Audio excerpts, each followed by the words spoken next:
नमस्कार विद्यार्थियों।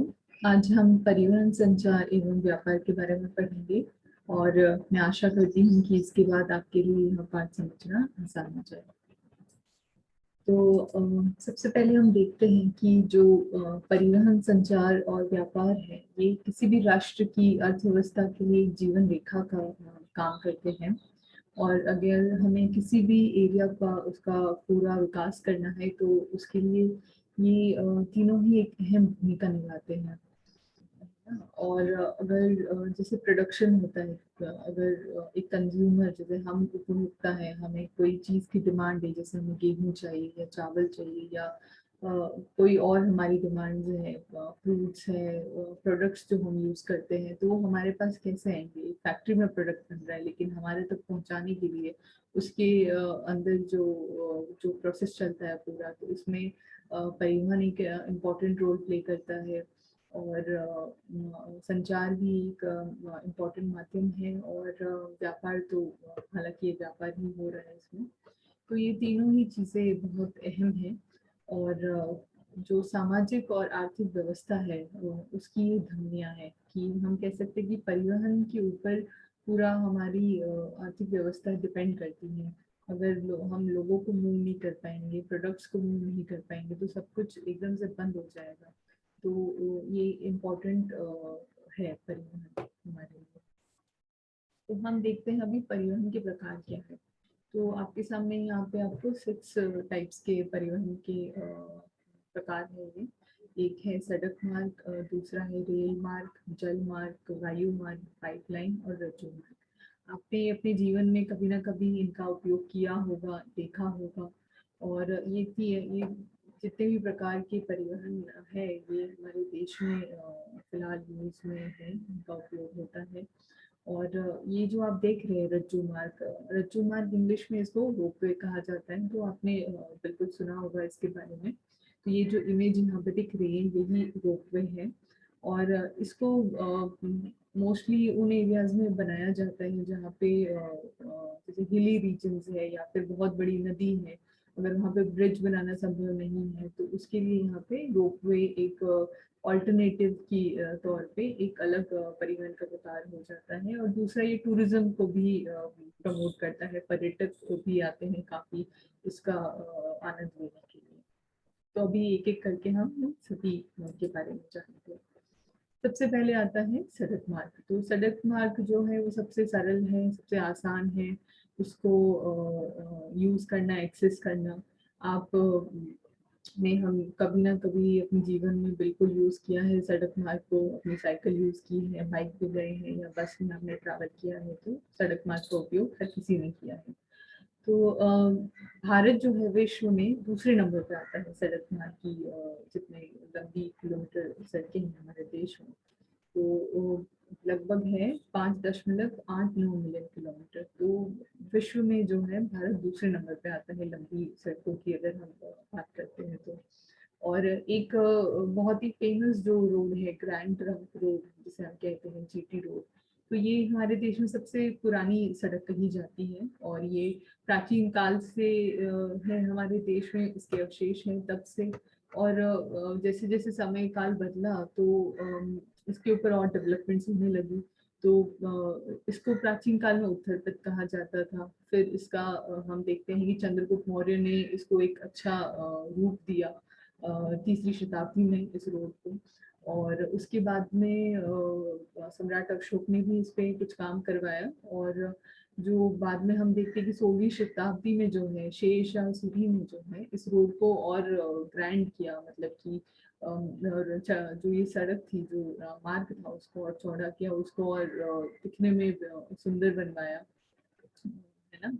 और जो ये हम देखते हैं जो रोड है ये लगभग 2400 किलोमीटर लंबी है। और जो क्या बोलते हैं, मध्य एशिया है उसको भारतीय महाद्वीप से जोड़ने का काम करती है ये ग्रैंड ट्रंक रोड।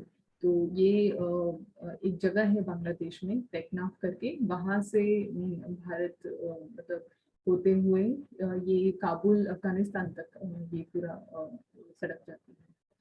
हमारे देश में हम बात करें सड़क मार्ग की, तो ये हमें इसके अवशेष जो है हमें हड़प्पा और मोहनजोदाड़ो की सभ्यता में भी मिलते हैं। उस वक्त भी ये सड़क मार्ग थे उस टाइम भी, तो हम कह सकते हैं कि ये जो प्राचीन सभ्यता है उसमें भी सड़कों का काफी डेवलपमेंट हुआ था। और स्वतंत्रता से पहले जो है एक नागपुर सड़क योजना लाई थी ब्रिटिशर्स के टाइम की।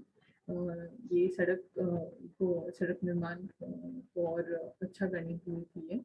और हम बात करें कि जब हमारे देश को स्वतंत्रता मिली तो उस वक्त जो है लगभग 2.42 लाख किलोमीटर तो कच्ची सड़कें थी और 1.46 लाख किलोमीटर लंबी पक्की सड़कें थी।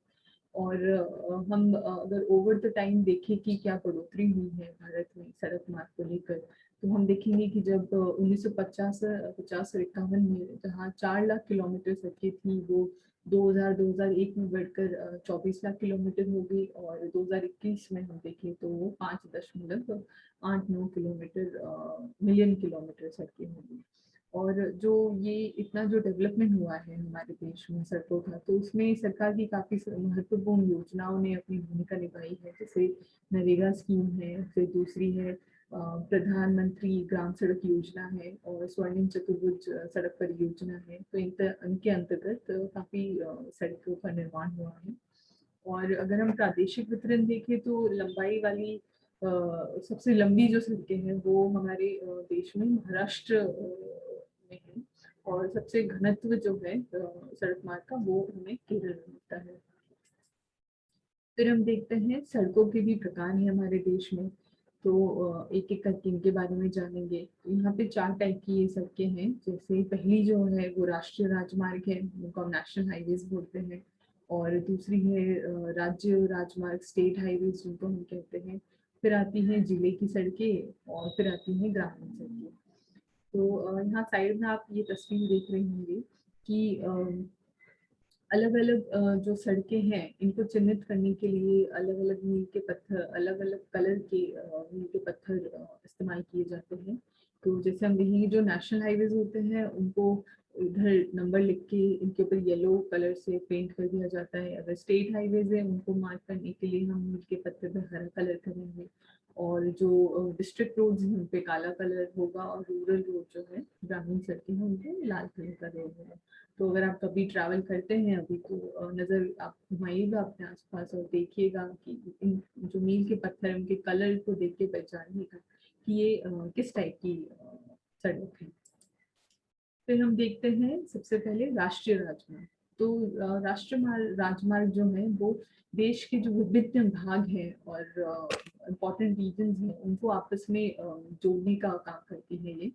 और इनका जो कंस्ट्रक्शन है, इनकी जो देखभाल है वो सारा ही हमारी नेशनल जो सेंट्रल गवर्नमेंट है वो करती है, और उनके अंडर एक अथॉरिटी है national highway authority of India, तो उसके ऊपर ये सारा भार है इनको इन सड़कों को बनाने का और इनको देखभाल करने का।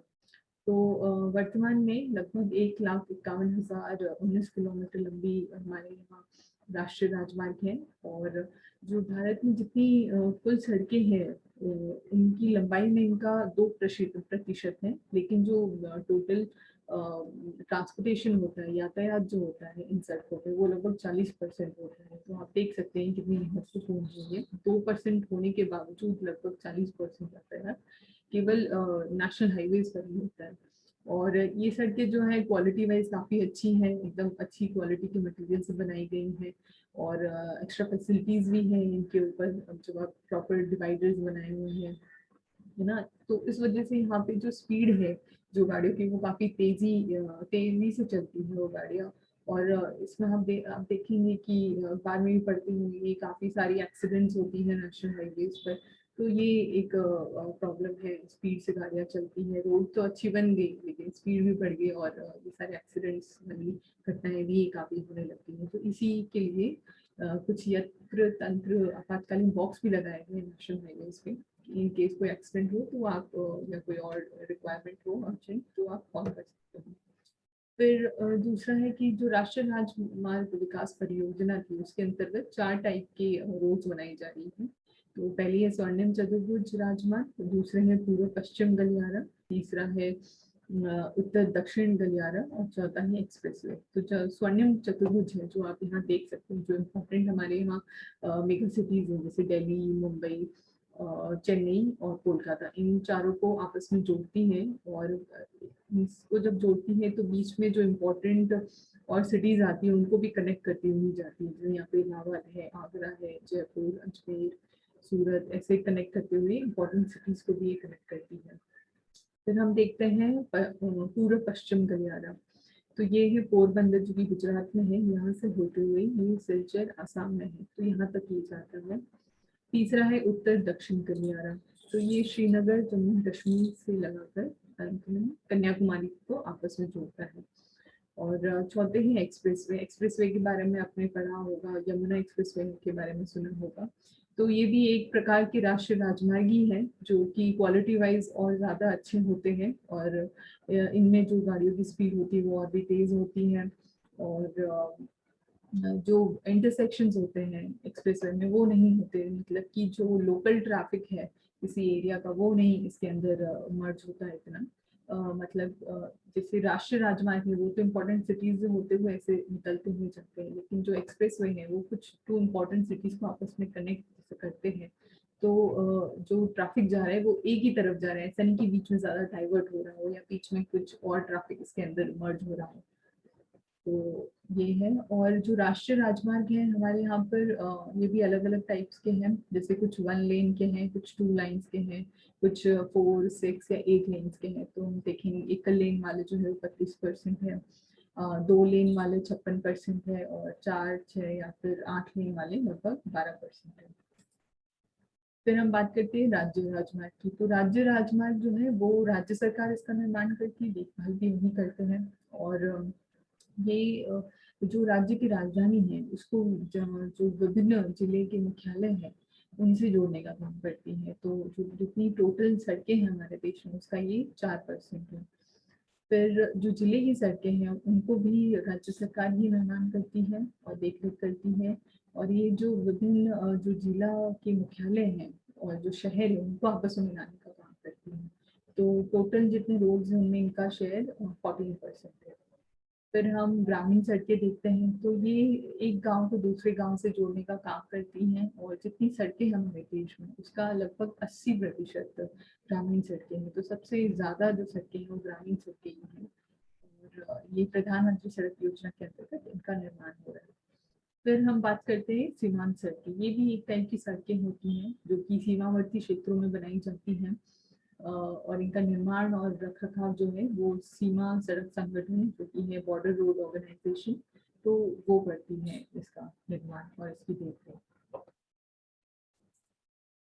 फिर हम बात करते हैं कि महत्वपूर्ण क्या है सड़क मार्ग, इनकी आवश्यकता क्यों है, इनकी इम्पोर्टेंस क्या है। तो सड़कों का विकास जो है वो सीधा अर्थव्यवस्था के साथ से विकास से है, हमने पढ़ा था अभी। और सबसे सस्ता है ये साधन, हर कोई इसको एक्सेस कर सकता है ना। बस का टिकट भी इतना नहीं है, या ई रिक्शा है, ऑटो भी आप ले सकते हैं, इतना महंगा नहीं होता है। और जो मैदानी क्षेत्र में इस वहाँ तो हम इजीली कंस्ट्रक्ट कर सकते हैं रोड्स, लेकिन जो पर्वतीय क्षेत्र है तो वहाँ पे घुमावदार होती हैं सड़कें, वहाँ पे कंस्ट्रक्ट करना थोड़ा मुश्किल भी होता है।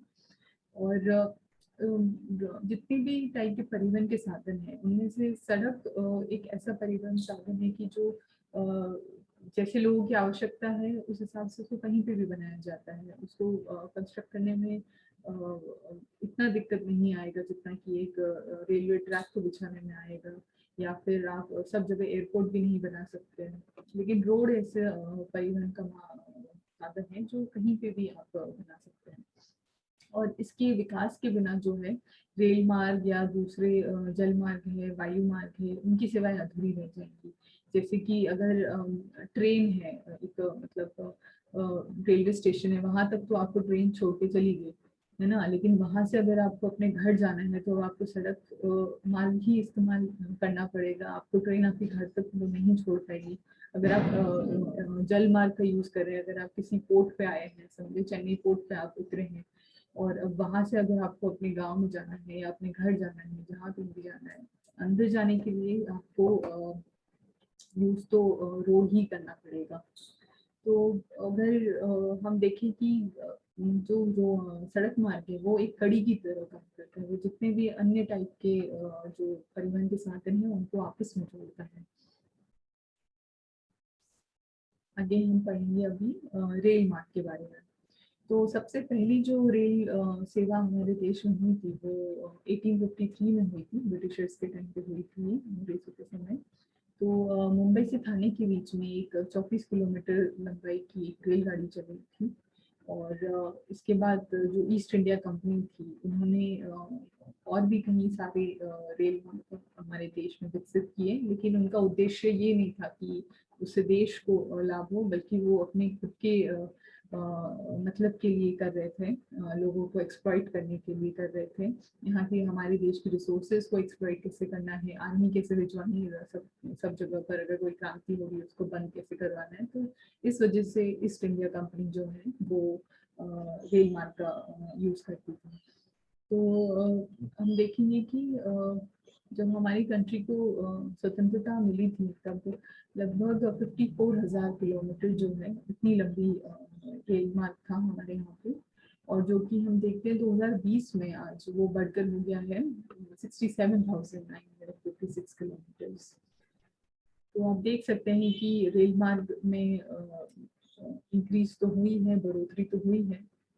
और जो हम देखेंगे कि प्रशासनिक सुविधा के लिए जो भारत में जो रेल मार्ग है उसको भारतीय रेलवे ने 16 क्षेत्रों में बांटा है, तो ताकि आसान हो जाए, है ना, कम्युनिकेट करना। तो जैसे आप देख सकते हैं यहाँ पे इस डायग्राम के अंदर ये 16 जो है हमारी भारतीय रेलवे के क्षेत्र ये दिखे गए हैं। जैसे उत्तर में है हमारा दिल्ली जोन है, दक्षिण में चेन्नई जोन आता है, ईस्ट में कोलकाता जोन है, वेस्ट में मुंबई चर्च गेट है, और ये सेंटर में मुंबई सेंट्रल है, और भी है ये सारी।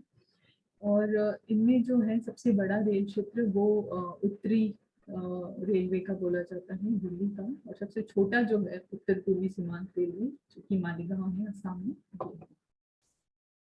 फिर हम कुछ विशेषताओं के बारे में जानते हैं भारतीय रेल परिवहन की। तो आपने देखा होगा कि अब हमारे यहाँ काफी सुपरफास्ट ट्रेन चलती हैं, जैसे कि राजधानी एक्सप्रेस है, शताब्दी एक्सप्रेस है।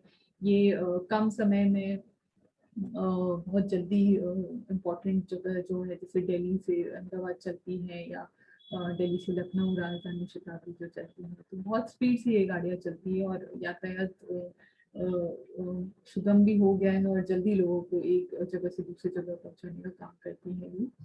और आप अपनी बाद में इंटरनेट पे बिल्कुल सर्च करिएगा कि वर्तमान समय में हमारे देश में सबसे फास्टेस्ट ट्रेन कौन सी है आज, जिसकी मैं आपको एक हिंट दे देती हूँ कि वो चलती है लगभग 180 किलोमीटर पर आवर की रफ्तार से, उसकी ये मैक्सिमम स्पीड है।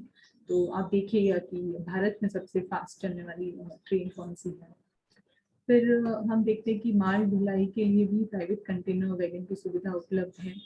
और एक रेल यात्री बीमा योजना भी हमारे देश में स्वतंत्रता के समय से चली आ रही है, कि जो ट्रेन में ट्रैवल करते वक्त अगर कोई दुर्घटना हो जाती है, ट्रेन एक्सीडेंट्स जो होते रहते हैं, तो उसमें जो मान हानि होती है, जन हानि होती है, तो उसमें लोगों के लिए बीमा योजना भी उपलब्ध करवा रहा है भारतीय रेल। और एक कोंकण रेल परियोजना है जो वेस्टर्न कोस्ट पे है हमारी। फिर मेट्रो रेल है। मेट्रो रेल हमें सबसे पुरानी तो कोलकाता में है। दिल्ली के मेट्रो रेल के बारे में आपने सुना होगा, और वर्तमान में जैसे जयपुर में, मुंबई में, यहाँ पर भी मेट्रो रेल सेवा शुरू करनी की जा चुकी है और चल रही है काम पुणे में। और फिर हमारे यहाँ पर शाही रेलगाड़ियाँ भी हैं। तो जैसे दो इनमें से है, एक है पैलेस ऑन व्हील्स है और एक है डेक्कन ओडिसी। ये तस्वीर है पैलेस ऑन व्हील्स, ये राजस्थान की है, और डेक्कन ओडिसी ये महाराष्ट्र की है। तो ये जो है एक टूरिज्म को प्रमोट करती है, जो इम्पोर्टेंट साइट्स है जैसे राजस्थान में, तो वहाँ पे आपको लेके जाती है। और जो इसके अंदर का अनुभव है वो भी एक अलग ही प्रकार का है, कि अंदर एकदम आपको रॉयल एनवायरनमेंट मिलता है, फूड आपको वैसा मिलेगा खाने के लिए। आप जिस ट्रेन के अंदर जो आपने रूम मिला है रहने का, वो एकदम रॉयल लाइफस्टाइल आपको दिखाता है। तो आप इसके बारे में भी इंटरनेट पे देखिएगा और पिक्चर्स इसके बारे में सर्च करिएगा। फिर एक है जीवन रेखा करके रेलगाड़ी है, ये एक भारत में हमने चलाई थी 1991 में। ये अपने आप में विश्व का सबसे पहला चलंत अस्पताल है। तो हमने एक तरीके से जो ट्रेन है उसी को हमने एक हॉस्पिटल में कन्वर्ट कर दिया है। तो ये एक चलता फिरता अस्पताल बन गया है। तो उसका नाम है जीवन रेखा। फिर हम देखते हैं कि जो रेलवे है वो इतना एक्सटेंसिवली मतलब फैला हुआ है हमारे देश में, तो उसकी जो संपत्ति है, जो ट्रेन चल रही है, जो लोग उसमें इतने ट्रैवल कर रहे हैं, तो उनकी सुरक्षा की भी जिम्मेदारी है सरकार पे। तो उसके लिए उन्होंने एक रेलवे प्रोटेक्शन फोर्स और गवर्नमेंट रेलवे पुलिस का भी निर्माण किया है, जो ये सुनिश्चित करती है कि रेलवे संपत्ति कोई हानि ना हो और जो लोग ट्रैवल कर रहे हैं उनकी सुरक्षा रहे। तो दूसरा एक ये है कि आप यहाँ देख सकते हैं, ये टोल फ्री नंबर है। तो आरपीएफ और जीआरपी का ये नंबर है 182 और 1512। तो अगर आप जब भी ट्रेन में ट्रैवल कर रहे हैं, स्पेशली लड़कियां जो ट्रैवल कर रही अकेले भी या अपने परिवार के साथ भी, तो अगर कोई दिक्कत होती है या अगर आपको असुरक्षित महसूस होता है किसी और यात्री की वजह से या कोई छेड़खानी होती है, तो आप बिल्कुल इस नंबर पे कॉल कर सकते हैं और इमीडिएटली आपकी हेल्प के लिए आप जो पुलिस फोर्स जो ट्रेन में है वो आपकी हेल्प के लिए आपके बूथ में आ जाएगी। तो आपने देखा भी होगा कि पुलिस वाले हमेशा ट्रेन में होते ही हैं, ट्रैवल कर रहे होते इधर से उधर, देखते हैं कि चेक करते हैं कि सब सेफली ट्रैवल हो रहा है लोगों का, है ना। तो अगर आपको कभी दिक्कत हो तो आप इन दोनों नंबर पर कॉल कर सकते हो और ये नंबर हमेशा आप अपने फ़ोन में सेव करके रखें जब भी आप ट्रेन में ट्रैवल कर रहे हैं। और दूसरा हम बात करेंगे कि एशिया में जो है भारतीय रेल परिवहन सबसे बड़ी है और विश्व में इसका तीसरा नंबर आता है रेल परिवहन में। फिर हम देखेंगे गेज, ट्रैक गेज जो होता है। तो गेज क्या होता है पहले हम ये जानते हैं। ये आपको एक तस्वीर यहाँ दिख रही है। तो ये जो दो पटरियां हैं इनके बीच में जितना डिस्टेंस होता है उसी को गेज बोला जाता है। तो अलग अलग गेज की पटरियां बिछाई जाती हैं क्योंकि ट्रेन के साइज भी अलग होते हैं। तो उसी हिसाब से हमारे देश में ये 3 टाइप की गेज है। जैसे कि बड़ी लाइन की है, उसकी चौड़ाई जो है वो इतनी, सॉरी लंबाई इतनी मीटर होती है 1.676 मीटर। फिर जो मीटर लाइन होती है उसकी 1 मीटर होती है। छोटी लाइन जो होती है उसकी 0.762 मीटर से 0.610 मीटर की होती है। तो ये आप देख सकते हैं कि जैसे लाइट गेज है तो इसके बीच में आप देखिए कितना कम डिस्टेंस है। फिर नैरो गेज है, उसमें थोड़ा बढ़ गया है। यहाँ पर ये मीटर गेज है, ये 1 मीटर का डिस्टेंस है इन दोनों के बीच में ट्रैक में। और फिर ये है ब्रॉड गेज। फिर हम देखते हैं कि भारतीय रेल जो है आज के समय किन किन समस्याओं से डील कर रहा है। तो सबसे पहले हम बात करते हैं क्रॉसिंग की। तो क्रॉसिंग मतलब संपात, जो काफी सारी जो क्रॉसिंग्स है वो बिना फाटक वाली है। लगभग यहाँ पे दे रखा है आंकड़ा 3700 क्रॉसिंग्स है जहाँ फाटक नहीं लगी है। तो क्रॉसिंग से आप समझते होंगे जैसे ट्रेन गुजर रही है और वहीं से रोड भी उधर से ही गुजरता है, तो वो आपस में इस तरीके से वो क्रॉस कर रहा होता है। लेकिन अब यूजुअली तो ये होता है कि वहाँ पे उसको रोकने के लिए एक कंट्रोल रूम बनाया गया होता है। वो फाटक बंद कर देते हैं जैसे ही ट्रेन निकलनी होती है उससे कुछ मिनट पहले, और ट्रैफिक दोनों साइड में रुक जाता है। लेकिन काफी जगह ऐसी होती है जहाँ पे फाटकें नहीं लगी होती हैं, तो वहाँ पे लोग ऐसे ही आ जाते रहते हैं। ट्रेन आ भी रही होती है, उनको पता नहीं होता है और वहाँ पे एक्सीडेंट्स हो जाते हैं। काफी जानवर भी मारे जाते हैं, इंसानों की भी मृत्यु होती है। तो ये एक दिक्कत है और इससे निपटने के लिए जो है आप देखेंगे कि वर्तमान में ओवरब्रिज बनाने का कार्य काफी सारी क्रॉसिंग्स पे चल रहा है कि अब लोगों को सुविधाएं हो, ट्रैफिक भी ना लगे, हमें फाटक भी ना बंद करनी पड़े और लोग ओवरब्रिज के साथ आराम से निकल जाए और ट्रेन भी अपना आराम से क्रॉस करके चली जाए। दूसरा है कि जंजीर खींचने की वजह से समय की बर्बादी होती है। तो आपने ट्रेन में देखा होगा कि चेन लगी होती है, उसमें लिखा होता है कि बहुत ही आवश्यकता पड़ने पर आप उसको खींचे। तो जब आप उसको खींचते हैं तो ट्रेन रुक जाती है और उसका मेन पर्पज ये होता है कि अगर कोई पीछे छूट गया, कोई सामान पीछे रह गया इन सब केसेस में आप को वो खींचनी होती है चेन। लेकिन अमूमन ये देखा गया है कि लोग मस्ती के लिए भी खींच लेते हैं, है ना। तो और तो उस वजह से टाइम भी काफी वेस्ट होता है। तो अगर बहुत ही आवश्यकता है कि ट्रेन चल दी है और खींचनी पड़ेगी चेन ट्रेन को रोकने के लिए, तभी उसका यूज करें। अन्यथा आपके ऊपर पेनल्टी भी लग सकती है, आपको फाइन लग सकता है अगर आप बिना किसी इम्पोर्टेंट रीजन के आप उसको यूज करते हैं। तो तीसरी चीज ये है कि बिना टिकट के यात्रा करना। ऐसे काफी लोग हैं जो बिना टिकट के ट्रैवल कर रहे होते हैं, तो इस वजह से जो रेलवे को जो राजस्व मिलना चाहिए उसमें उनको हानि होती है ना। तो ये एक दिक्कत है। और चौथा है कि आतंकी या नक्सली घटनाएं जो होती है या जो हड़तालें होती है, उस वजह से भी भारतीय रेल सेवा में कठिनाइयां समस्याएं रहती हैं। अब हम बात करेंगे पाइपलाइन मार्ग की। तो पाइपलाइन जो है वो आपने देखा होगा कि आपके घर में भी पानी आता है तो पाइपलाइन से ही आता है। तो इसी तरह पाइपलाइन भी एक परिवहन का ही मार्ग है। तो इसके थ्रू हम जो है तरल पदार्थ है जैसे पेट्रोल या फिर जो गैस है, नेचुरल गैस है, उसको अगर हमें एक जगह से दूसरी जगह ट्रांसपोर्ट करना है तो हम पाइपलाइन मार्ग सबसे सुगम उसके लिए है। तो आजकल जो है हम जैसे ठोस पदार्थ है उनको भी अगर हम लिक्विड स्लरी में कन्वर्ट करके, तरल अवस्था में कन्वर्ट करके, उनको भी हम पाइपलाइन के जरिए ट्रैवल भेज सकते हैं एक जगह से दूसरी जगह। और हम देखेंगे पाइपलाइन जो है वो आप कहीं पे भी बिछा सकते हैं, जैसे डेजर्ट रीजन है, मरुस्थल जो रीजन है वहाँ पे बिछा सकते हैं, जंगल में बिछा सकते हैं, पर्वतीय क्षेत्रों में भी आपको दिखेगी पाइपलाइन बिछा सकते हैं। मैदानी भाग में तो काफी आसान है, और समुद्र के नीचे से भी काफी सारी पाइपलाइंस आज विश्व में बिछी हुई है। और हम देखेंगे कि जो पाइपलाइन का भविष्य है वो मोस्टली इस बात पे डिपेंड करता है कि तेल और जो प्राकृतिक गैस है उसका उद्योग कैसा चल रहा है। अगर उसकी डिमांड अभी भी है इन सब की और तो पाइपलाइन जो है वो ज्यादा डिमांड में रहेगी, उसका यूज ज्यादा होगा। और अगर हम स्वतंत्रता की बात करें अपने देश में, तो सबसे ज्यादा जो है वो पश्चिमी भाग में है, वो अभी हम आगे मैप में भी देखेंगे। और लगभग 2015 के आंकड़ों के अनुसार 36,284 किलोमीटर लंबा पाइपलाइन मार्ग बिछे हुए हैं हमारे देश में।